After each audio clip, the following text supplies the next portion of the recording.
She didn't say hello. That was the first thing I noticed. No, hey, how are you doing? Or even just my name. The call connected, and the first words out of her mouth were, "Did you get the email I sent last Thursday?"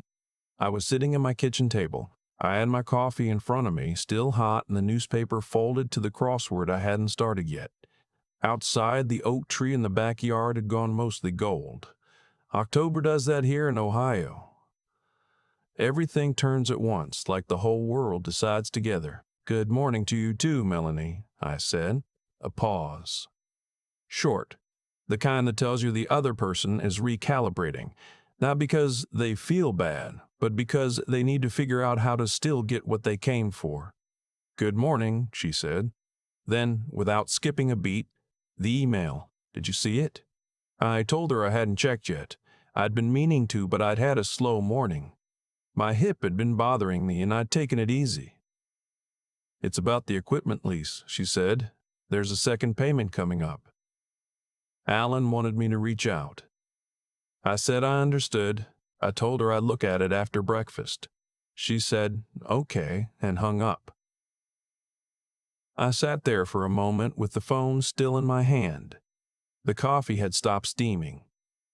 I looked out at the oak tree and thought about how, when my son was 8 years old, he used to climb that tree. He'd get up to the second big branch and call down to me like he'd summited a mountain.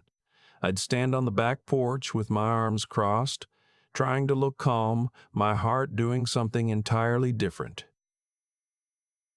That was a long time ago. I should explain how we got here, because none of it happened overnight. Things like this never do. My name is Gerald, though I go by Gerry to anyone who's known me longer than a week. I'm 67. I spent 31 years working in commercial insurance, the last 12 as a regional director. I retired 4 years ago, which I did on my own terms, which I'm proud of. My wife Carol passed 8 years back, breast cancer, 2 years from diagnosis to the end. She was the kind of woman who made everything around her feel intentional. The house felt different after she was gone. Still does. Alan is our son, our only child. He's 39 now. He married Melanie 11 years ago, and they have 2 kids, a daughter who just turned 9 and a boy who's 6. I love those grandchildren the way you can only love someone you didn't expect to love that much. My granddaughter calls me Pop Pop, which is, frankly, the best thing anyone has ever called me. Alan is a physical therapist. He's good at it. Genuinely gifted, the kind of practitioner patients drive 40 minutes to see. For years, he worked at a sports medicine group outside Columbus. He was doing well. But for as long as I can remember, he talked about having his own clinic, his own name on the door, his own waiting room, his own staff, his own philosophy about how to treat patients like people instead of insurance codes. I believed in that dream. I want to be very clear about that. I believed in it the way I believed in him, which was completely, and maybe without asking enough questions. 3 years ago, he came to me with a plan. He and Melanie had found a space in a medical office park in Dublin, just northwest of Columbus. Good location, decent lease terms, room to grow. The business plan was solid. He'd hired a consultant, had projections, had talked to a bank. The bank would cover 70%. He needed the rest to make the numbers work. $210,000. I had it. Not comfortably. It was a significant portion of what I had set aside, but I had it. And I thought about Carol. She always said Alan had his father's stubbornness and her instincts, and that combination would take him somewhere. I thought about what she would have said sitting across from me at that table. I wrote the check. We shook hands, literally father and son, standing in my kitchen, which I admit felt a little formal, but Alan had suggested it, said he wanted it to feel real between us, not just family doing family things. We agreed the money was a loan, structured informally, no lawyers because it was family. He'd pay me back over 10 years once the clinic was established. I'd have a standing invitation to any clinic events, and I'd be there for the grand opening. That last part wasn't written down. It didn't occur to either of us that it needed to be. The months that followed were busy for him and quiet for me. I'd get occasional updates. The build-out was taking longer than expected. There were permitting delays. The equipment vendor pushed back the delivery window. Normal things, from what I understood. I didn't press. I didn't want to be the overbearing father hovering over his son's shoulder. I'd send a text every few weeks asking how things were going. He'd respond, sometimes quickly, sometimes after a day or two, and say things were moving. I noticed slowly that more of those texts were being answered by Melanie. Not always, not in a way I could point to and say this is a pattern, but often enough that it registered somewhere in the back of my mind. She'd respond on his behalf. He's in a meeting, he's with a patient, he's tied up with a contractor. And her answers were thorough and professional and gave me exactly the information I'd asked for and nothing more. No warmth, but nothing hostile either, just efficient.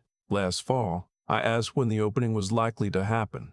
She texted back that they were looking at sometime in the spring, pending final inspections. I said that was exciting. She sent a thumbs-up emoji and nothing else. I started calling more in the spring. April came and went. I left 2 voicemails for Alan directly. He called back once, on a Sunday, and we talked for maybe 20 minutes. He seemed tired. He said the inspections had passed, they were doing a soft open for existing patients, and the official event would be soon. He said he'd let me know. I didn't hear anything for 3 weeks. Then Melanie called with the email about the equipment lease. That same afternoon, after I'd looked at the email, which was a summary of a $23,000 second payment on a physical therapy table system I had not been told was being leased, I drove out to Dublin. I want to explain why I didn't call ahead. I've thought about this a lot since. I think part of me already knew something, the way you know a storm is coming before you've checked any forecast. The air just feels different. I told myself I was in the area. I told myself I wanted to see the space. But I think the truth is I needed to see it with my own eyes before anyone could manage what I saw. The clinic is on the 2nd floor of a 2-story medical building off Emerald Parkway. There's a parking lot with a flagpole and a small fountain that wasn't running. I pulled in and sat in my car for a moment. The sign was up. It looked professional, navy blue letters on a white background, Dublin Movement and Rehabilitation.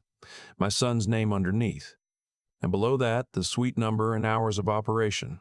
Hours of operation. I got out of the car and walked toward the building entrance. Through the glass doors, I could see the lobby.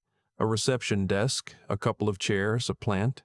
A woman was sitting behind a desk looking at a computer screen. A man in athletic shorts and a compression sleeve was waiting, scrolling his phone. It was open. The clinic was open, not in a soft open, a few patients trickling in kind of way. It was open, staffed, running. I stood in the parking lot for a moment, then I turned around and got back in my car. I didn't go in. I don't know exactly why. I think I wasn't ready to have whatever conversation that would have started, not there, not without preparation. I sat in a parking lot until a woman pushing a stroller walked past my car and glanced at me, and I realized I must have looked strange, an old man just sitting there staring at a building. So I started the car and left. On the way home, I called Alan. Voicemail. I called again the next morning. Voicemail. I texted, "Hey, I drove past the clinic yesterday. Looks like you're open. Give me a call when you have a minute." He called back that evening. He sounded careful, the way people sound when they're prepared for a conversation. "Yeah, we did a quiet opening a while back," he said, "just to get things going." "When?" I asked. He paused. "About 2 months ago." I let that sit for a second. 2 months. "The grand opening," I said. "The event. When is that happening?" Another pause. "Longer. Melanie and I talked about it," he said. "We decided to keep things low-key, just the official opening without a big event. It made more sense logistically." I asked him why he hadn't told me. He said, "I meant to call." "Alan," I said, "I put in $210,000. We shook hands. You told me I'd be there for the opening." "Dad, that wasn't a big ask."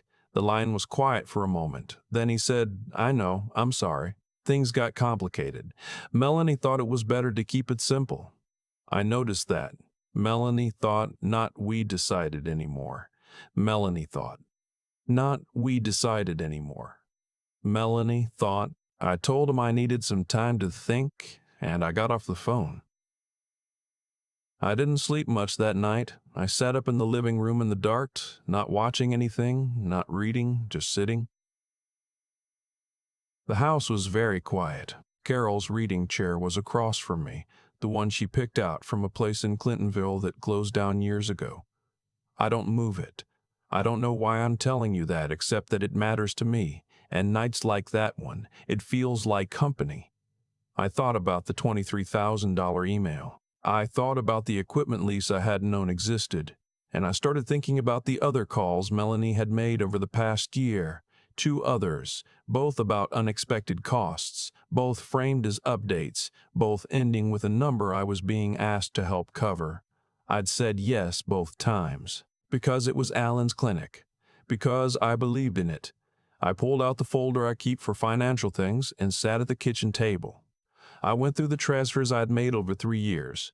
The original $210,000, then $18,000 for an HVAC upgrade that apparently wasn't in the original build-out scope, then $14,500 for a signage and exterior modification that came up after the lease was signed, then the $23,000 equipment lease payment sitting in my inbox. That was $265,500. What I had agreed to, what we had shaken hands over in this kitchen, was $210,000. The rest had come in pieces, quietly, always framed as temporary or necessary, always by Melanie, never by Alan directly. And I had paid each time because the alternative, saying no, questioning it, seeming like I didn't trust my own son, felt worse than writing the check. I closed the folder and put my hands flat on the table the way my father used to when he was thinking hard about something. Then I called my brother-in-law, Dennis, Carol's younger brother. He's a retired CPA and one of the most level-headed people I know. I told him everything. He listened without interrupting, which is a skill not everyone has. When I finished, he said, "Gerry, did you ever ask to see the clinic's financial statements?" I hadn't. Did Alan ever offer them? He hadn't. The additional payments, Dennis said. Were any of them documented? I said no. We'd never set up anything formal. It was family. Okay, he said, and he said it the way people say okay when they mean this is worse than you think. Here's what I'd do. Before you have any conversation with anyone, I'd find out what you can about the clinic's corporate structure, who the entity is, who's listed as the owner, what the loan terms are with the bank. I asked him how to find that out. He said, Ohio Secretary of State. Business search. It's public record. I won't pretend the next 48 hours were easy. I looked up the clinic. The registered business name was there, the address, the date of formation, and the registered agent, not Alan. An LLC I didn't recognize. I wrote down the name and asked Dennis about it. He looked into it and called me back. The LLC was registered under Melanie's maiden name. It had been formed 8 months before the clinic opened.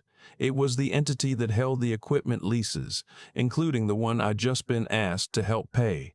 The money for those leases was flowing through that company. I sat with that information for a long time. I want to be careful here about what I say and what I don't say, because I am not a lawyer and I don't know what the full picture looks like on their end. What I know is what I could see, and what I could see was that over $55,000 beyond our original agreement had been requested and received by me, that those payments had gone through channels I hadn't known existed, and that the clinic had opened 2 months ago without a single word to me. Dennis said I should talk to someone before I did anything else. He had a friend, a business attorney in Columbus. He offered to make a call. I said yes. The attorney's name was Frank. He had a corner office in a building downtown, the kind of place with heavy furniture and a view of the Scioto River.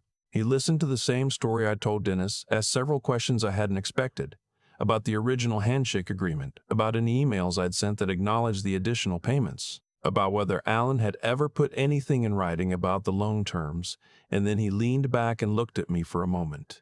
"Mr. Coleman," he said, "the good news is you have documentation of the transfers.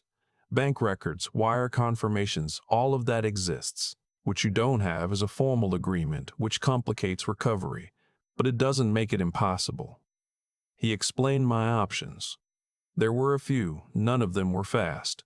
Most of them would cause damage that couldn't be undone.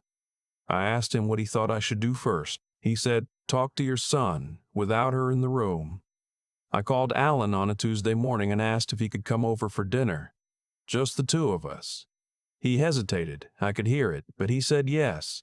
He showed up at 6:30. I'd made pot roast, which is something Carol taught me and which I still make the way she showed me, low and slow, carrots and potatoes and a bay leaf. We ate at the kitchen table the way we always had. He asked about my hip. I asked about the kids. For 20 minutes, it felt almost ordinary. Then I pushed my plate to the side and I said, I need to talk to you about the clinic. He set his fork down. I told him what I'd found. Not accusatory, not raised voice. I laid it out the way Dennis and Frank had helped me lay it out. The original agreement, the additional transfers, the LLC, the timeline of the opening. I watched his face while I talked. He looked at the table more than he looked at me. When I finished, he didn't say anything for a while. Then he said, Melanie handles the business side. I said, you're the owner of the clinic, Alan. I know. You shook my hand in this kitchen. I know, Dad. I wasn't at the opening, I said. I wasn't at the opening, I said. I found out from looking at the sign on the building. He put his hands over his face, just for a moment. Then he lowered them and looked at me, and I could see something in him that I recognized. The same look he had as a kid when he knew he'd gotten something wrong and couldn't find a way to undo it. I should have told you, he said. She thought it would be simpler to.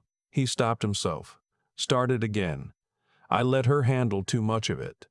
I didn't want to be in the middle. You were already in the middle, I said, the moment you took my money. He didn't argue with that. I told him what I needed. I needed a formal loan agreement, drafted by Frank, signed by both of them, covering the full $265,500, with a repayment schedule and interest at the current federal rate. I needed to be added to the clinic's financial communications going forward, not as a manager, just as an investor who deserved to know the state of what he'd invested in, and I needed an explanation of the LLC and where those equipment lease payments were going. He said he needed to talk to Melanie. I said I understood. I told him to take a few days. Then I told him something I'd been thinking about since that night in the living room with Carol's chair across from me. Alan, I said, I didn't give you that money because I expected anything back. I gave it because I love you and I believed in what you were trying to build. But love doesn't mean signing a blank check and asking no questions forever. That's not love. That's just fear of a hard conversation. He looked at me for a long time. You sound like Mom, he said. Good, I said. Melanie called me 2 days later, not Alan. Melanie. She said they'd been talking. She said she understood my concerns. She said the LLC was set up on advice of their accountant for liability purposes and that it wasn't meant to be. And here she paused and chose her word carefully. Misleading. I said I appreciated the explanation. I said I'd like it in writing. She said she'd have to check with their accountant about what they could share. I said, Melanie, I'm not an adversary. I'm Alan's father and I put in $265,000. I'm asking for transparency, not a fight. Another pause. We'll get you the documents, she said. Her voice had changed slightly from the beginning of the call to that point.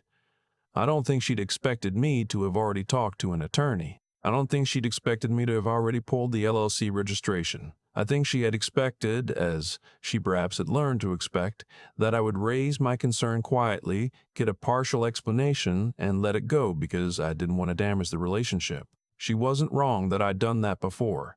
But I was 67 years old, my wife was gone, my retirement was sitting in that clinic, and I'd spent enough years watching people make decisions based on what was comfortable rather than what was right. I was done being comfortable. 3 weeks later, I sat in Frank's office and signed a formal loan agreement. Alan was across the table. Melanie was not in the room. That had been my only condition. Just my son and me and the attorney and the document. Alan signed it. We didn't shake hands this time. He stood up and said, I'm sorry, Dad. I mean that. I told him I knew he did. I told him we were going to be okay. The two of us, as father and son. but that some things were going to be different going forward. And that different wasn't bad. It was just honest. He nodded. On the way out, I asked if I could come see the clinic. The real thing, not the parking lot. He said, "Yeah, I'd like that." We went the following Saturday, just the two of us. He gave me the full tour, the treatment rooms, the exercise area, the front desk where the staff greeted us. There was a fern on the reception counter that looked like it had been there forever. One of his therapists was doing a session in room 2, and Alan knocked on the door and introduced me as his father, and she shook my hand and said she'd heard a lot about me. I stood in the hallway for a moment and looked at the sign above the entrance to the clinical area. His name was on it. I thought about the backyard oak tree, the second branch, his face looking down at me. "It's a good space," I said. "Yeah," he said, "it is." I've been asked, since all of this, whether I regret giving him the money. I've thought about it honestly, the way you have to when the answer isn't simple. No, I don't regret it. What I regret is the version of myself that believed that love meant not asking questions, that keeping the peace was the same thing as keeping the relationship, that a handshake between family members was enough, because to ask for more would be to imply I didn't trust my own son. Here's what I know now, at 67, that I wish I had known at 50. A contract is not a sign of distrust. It is a sign of respect. It says, "This matters enough to me to protect it properly." It says, "I take you seriously enough to do this right." When someone tells you a formal agreement isn't necessary because you're family, that's exactly when you need one. Family is the reason to protect it, not the reason to skip the protection. The other thing I know is this: the hardest conversation is almost never as destructive as the silence that replaces it. I spent months not asking direct questions because I was afraid of what asking would mean. For Alan, for our relationship, for the image I had of us as a family that handled things. What I got instead was a parking lot in Dublin, Ohio, staring at a sign for a clinic that had been running for 2 months without me knowing.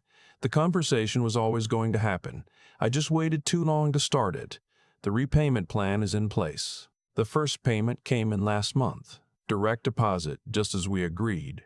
Alan and I talk more now than we did in the year before the opening. Real conversations, not updates. He told me recently that he's hired a second therapist and the clinic is doing well. He sounded like himself when he said it. Not careful, not managed.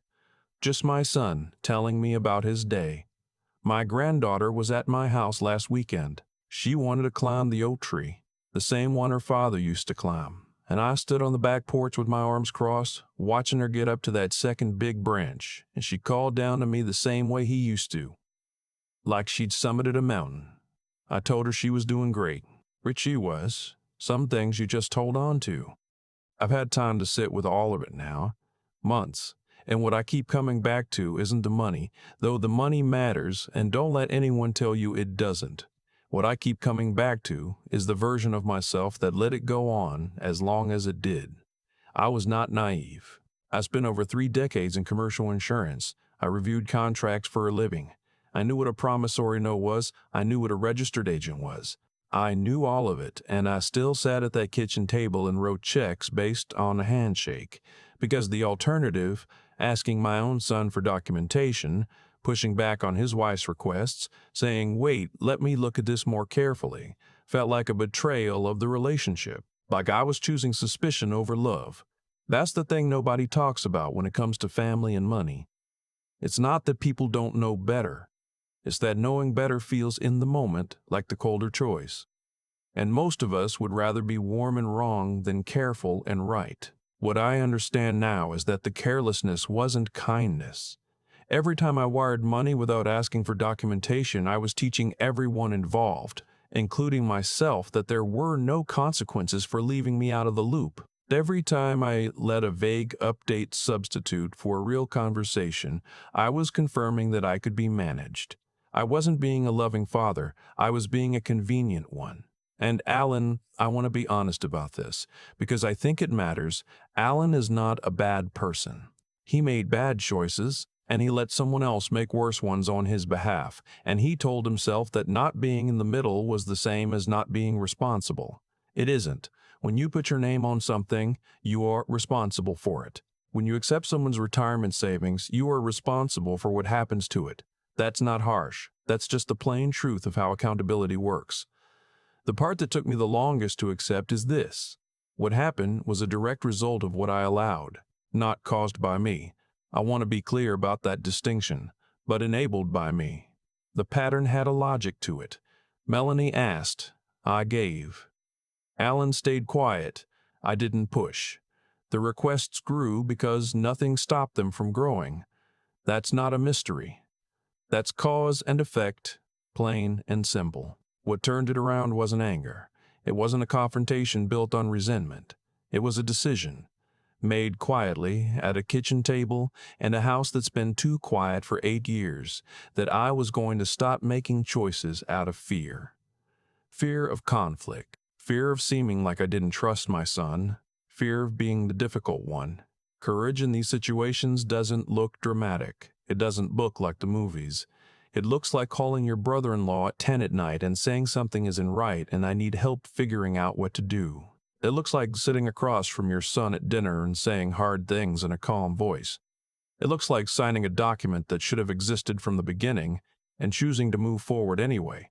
I don't know what your situation is. Maybe you're a parent who has given more than you've said out loud. Maybe you're someone who has been telling yourself that asking questions means you don't have faith in the people you love. I'm here to tell you, from the parking lot of a clinic in Dublin, Ohio, in October, staring at a sign for a business that had been running for 2 months without me, that asking questions is not a failure of love. It is love done correctly. My granddaughter climbed that oak tree last weekend and called down to me from the second branch. I stood on the porch with my arms crossed and watched her, and I thought, this is what it's all for. Not the money. Not being right. This being present, being clear-eyed, and still being here to watch her climb. Some things you hold on to, and some things you finally learn to hold the right way.